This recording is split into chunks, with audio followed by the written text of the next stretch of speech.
नाज़रीन, शादी पली लगे दे 239 जी जमड़ाऊ किनाल में निकरंदड़ वाटर कोरस में गैर कानूनी पानी चोरी करने खिलाफ आबादगारन एहतियाज किया है। उन वाले से दिसूं था मोहम्मद बचल शहर की ही रिपोर्ट।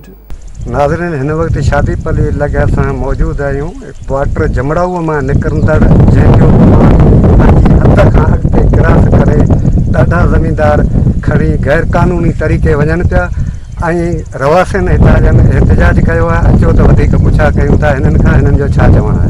साईं, असांजो एहतिजाज इन जी करे आहे त साम्हूं वाटर ॾिसिजे पियो 39 दे में अञा निकिरे थो, 8 दे में अचे थो।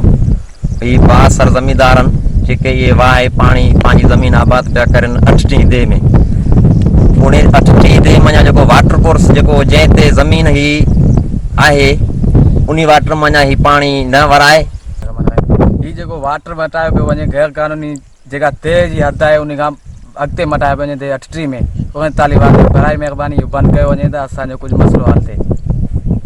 असांजो एहतजाज इन ॻाल्हि जी करे आहे त ही ज़मींदार जी जॻह ते पाण बीठा आहियूं इहा हाजी अफ़ज़ल महर जी ज़मीन आहे ऐं हाजी इमाम बख़्शी। हाजी इमाम बख़्शी हिते जो मक़ादार आहे ऐं हाजी अफ़ज़ल महर हिते जी हुनजी हद ख़रीद ज़मीन आहे।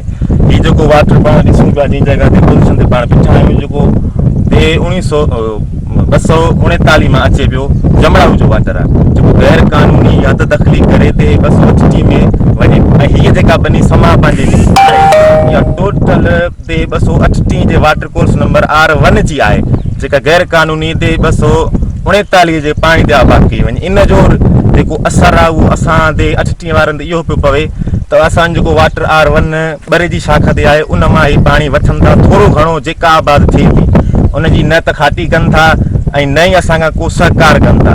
उन जो सबबु असां इहो थो पवे, असां ते असरु इहो थो पवे असांजी बनी जेका आहे सो हर वार ते रहंदी रहंदी तव्हांजो कलर में तब्दील थी वई आहे। महिरबानी असां ते जेके बाला ऑफिसर आहिनि उहे असां ते महिरबानी कनि जेको हद तकलीफ़ करे जेके वाटर वाया वञनि पिया इन्हनि खे बंदि कनि था। असांजा बचनि जो रोज़गार इहो आहे असां बि कुझु कमाए सघूं, कुझु खाई सघूं। असांजो रोज़गार इन वाटर। कैमरामैन मुनवर अली सां गॾु मोहम्मद